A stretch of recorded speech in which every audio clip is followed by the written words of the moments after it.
Hello student, আজকের class আলোচনা করব তোমাদের ফার্স্ট ইউনিট টেস্টের 8 নম্বর স্কুলের কোশ্চেনগুলো নিয়ে। পেজ নম্বর 170। প্রথম হচ্ছে গ্রুপ এর কোশ্চেন। গ্রুপের একের দাগের প্রথম কোশ্চেন বলেছে ভ্যান বিকিরণ বলয় বায়ুমণ্ডলের কোন স্তরে দেখতে পাওয়া যায়। এটা সঠিক উত্তর হবে অপশন বি, ম্যাগনেটোস্ফিয়ার। পরের কোশ্চেন, প্রতিসরণের ক্ষেত্রে চ্যুতির মান সর্বনিম্ন হয় যখন আপতন কোণের মান হয়। আপতন কোণের মান যখন সবচেয়ে কম হবে, অর্থাৎ আপতন কোণ যখন 0 ডিগ্রি হবে, তখন চ্যুতি কোণ হচ্ছে সবচেয়ে কম হবে। অ্যান্সার হচ্ছে অপশন এ। পরের কোশ্চেন, কাঁচ নির্মিত কোন উত্তল লেন্সকে জলে ডোবালে তার ফোকাস দৈর্ঘ্য হচ্ছে কি বৃদ্ধি পায়। অপশন এ হচ্ছে অ্যান্সার। পরের কোশ্চেন, প্রদত্ত আলোগুলির মধ্যে কোনটির বিক্ষেপণ সব থেকে কম? বিক্ষেপণ সব থেকে কম হয় লাল বর্ণের আলোর ক্ষেত্রে। বিক্ষেপণ কি?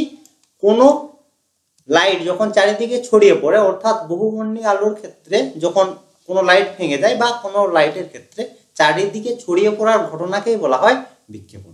লালের বিক্ষেপণ হচ্ছে সবচেয়ে কম হয়। সবচেয়ে নিচে থাকে বেগুনি আর সবচেয়ে উপরে থাকে কি লাল। লাল লাল থেকে যত নিচের দিকে আমরা আসি, বিক্ষেপণ হচ্ছে তত বাড়তে থাকে। সবচেয়ে নিচে থাকে বেগুনি, বেগুনির বিক্ষেপণ হচ্ছে সবচেয়ে বেশি হয়। আর লাল বর্ণের আলোর ক্ষেত্রে বিক্ষেপণ কম হওয়ার জন্য হচ্ছে বিপদ সংকেত হিসেবে আমরা লাল বর্ণের আলো ব্যবহার করি। পরের কোশ্চেন, গ্যাসীয় পদার্থে ভি বাই এন বনাম এন লেখচিত্রের প্রকৃতি হবে, যেখানে ভি হচ্ছে আয়তন, এন হচ্ছে মোল সংখ্যা। এর প্রকৃতি হবে অপশন বি, মূল বিন্দু। পরের কোশ্চেন, দীর্ঘ পর্যায় সারণীতে মুদ্রা ধাতুগুলি যে গ্রুপে অবস্থান করে তা হলো, দেখো 11 নম্বর শ্রেণীতে থাকে মুদ্রা ধাতুগুলি, 1 নম্বর শ্রেণীতে থাকে কি ক্ষার ধাতুগুলি, আর 17 নম্বরে থাকে হ্যালোজেন, আর 18 থাকে নিষ্ক্রিয়।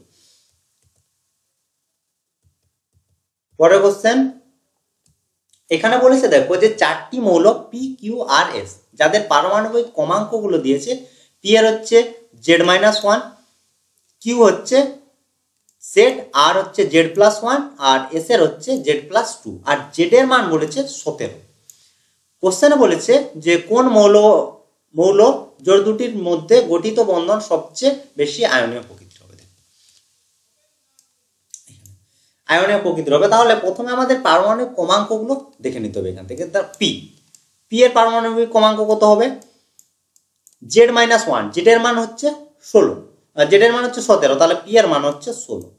এর যদি আমরা ইলেকট্রন বিন্যাস করি, তাহলে প্রথম কক্ষে থাকছে 2টো, তারপরে থাকছে 8টা, তারপরের কক্ষে থাকছে 8টা। এটা হচ্ছে পি এর আমরা ইলেকট্রন বিন্যাসটা পেয়ে গেলাম।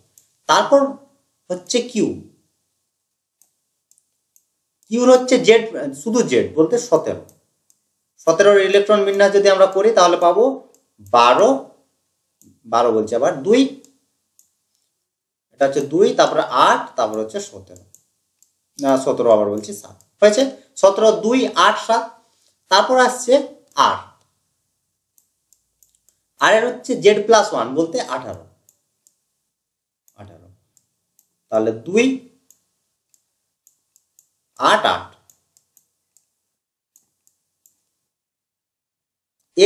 এস এর হচ্ছে দেখো 17 আর 2, 19, 2, 8, 8, তাহলে হচ্ছে 10, 18, আর 19। এখন দেখো বলেছে আয়নীয় প্রকৃতি, তাহলে আয়নীয় বন্ধন কোন দুটো মৌলের মধ্যে হবে? এখানে দেখো আয়নীয় বন্ধন হবে এস আর কিউর মধ্যে। কেন? তার কারণ এর বাইরের কক্ষে ইলেকট্রন আছে 7টি, আর এর বাইরের কক্ষে ইলেকট্রন আছে 1টি। এস যদি 1টি ইলেকট্রন দিয়ে দেয়, তাহলে এর অষ্টক নিয়ম পূর্তি হচ্ছে, আর এর বাইরের কক্ষপথ 8টি ইলেকট্রন থাকছে, তাহলে এস আর কিউর মধ্যে হচ্ছে আয়নীয় বন্ধন বর্তমান। তাহলে সবচেয়ে বেশি আয়নীয় প্রকৃতির হবে S R Q. Option A হচ্ছে তাহলে অ্যান্সার, অপশন এ। এরপর হচ্ছে গ্রুপ বির কোশ্চেন। প্রথম কোশ্চেনে বলেছে গ্রুপ বির 2-1 পুনর্নবীকরণ যোগ্য দুটি শক্তির উদাহরণ। আমি এখানে করেছি সৌরশক্তি, বায়ুশক্তি, এর বাইরেও রয়েছে জোয়ার ভাটা শক্তি। তোমাদের পছন্দ মতো তোমরা লিখবে। পরের কোশ্চেন, কার্বন বিহীন দুটি জ্বালানির উদাহরণ। তরল হাইড্রোজেন আর হচ্ছে NH3 অ্যামোনিয়া, কার্বন বিহীন। পরের কোশ্চেন, যে সৌর কোষে শক্তির রূপান্তর কি রূপ, বলতে কোন শক্তি কোন শক্তি থেকে কোন শক্তি কোন শক্তিতে রূপান্তরিত হয়। সৌর কোষে হচ্ছে আলোক শক্তি তড়িৎ শক্তিতে রূপান্তরিত হয়। পরের কোশ্চেন, শূন্য মাধ্যমে প্রতিসারাঙ্ক কত? শূন্য মাধ্যমের প্রতিসারাঙ্ক হচ্ছে 1। পরের কোশ্চেন, রৈখিক বিবর্তনের একক। রৈখিক বিবর্তনের কোনো একক নেই, একক বিহীন। এরপর কোশ্চেন বলেছে, একটি অবতল দর্পণের বক্রতা ব্যাসার্ধ 30 সেমি হলে তার ফোকাস দৈর্ঘ্য কত হবে? আমরা জানি যে R হয় 2F। আর হচ্ছে বক্রতা ব্যাসার্ধ, F হচ্ছে ফোকাস দৈর্ঘ্য। অতএব F সমান হচ্ছে R/2। এখানে R সমান দিয়েছে 30, তাহলে F সমান হচ্ছে 30/2। 30/2 সমান হচ্ছে 15। তাহলে এটার অ্যান্সার হচ্ছে 15 সেমি হচ্ছে বক্রতা ফোকাস দৈর্ঘ্য। বোঝা গেছে? পরের কোশ্চেন দেখো, বায়ুমণ্ডল না থাকলে দিনের বেলায় মেঘমুক্ত আকাশকে কেমন দেখাতো? বায়ুমণ্ডল যদি না থাকতো তাহলে আকাশ হচ্ছে কালো দেখাতো। চাঁদে বায়ুমণ্ডল নেই, তার জন্য চাঁদকে কালো দেখায়। পরের কোশ্চেন, কোন ধরনের লেন্সের সাহায্যে দীর্ঘ দৃষ্টি প্রতিকার করা যায়? অ্যান্সার হচ্ছে উত্তল লেন্স। দীর্ঘ দৃষ্টি তাহলে হচ্ছে উত্তল লেন্সের সাহায্যে প্রতিকার করা হয়।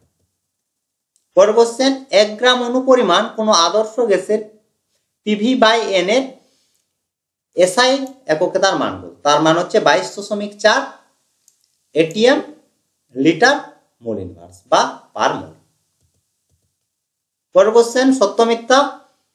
গ্যাস অণুগুলির বেগ চাপের বৃদ্ধিতে বৃদ্ধি পায়, এটা হবে সত্য। পরের কোশ্চেন, দুটি পরমাণু সর্বাধিক কতগুলি সমযোজী বন্ধন দ্বারা যুক্ত হতে পারে? অ্যান্সার হচ্ছে 3টি সমযোজী বন্ধন দ্বারা যুক্ত হতে পারে।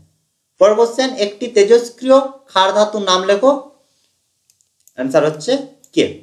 তো এই ছিল আজকের ক্লাস। আশা করি আজকের ক্লাসের কোশ্চেনগুলো তোমরা বুঝতে পেরেছো। যদি কোনো সমস্যা থাকে অবশ্যই কমেন্ট করে জানাবে। তো আজ এই পর্যন্ত, তোমরা সবাই ভালো থেকো। Bye bye.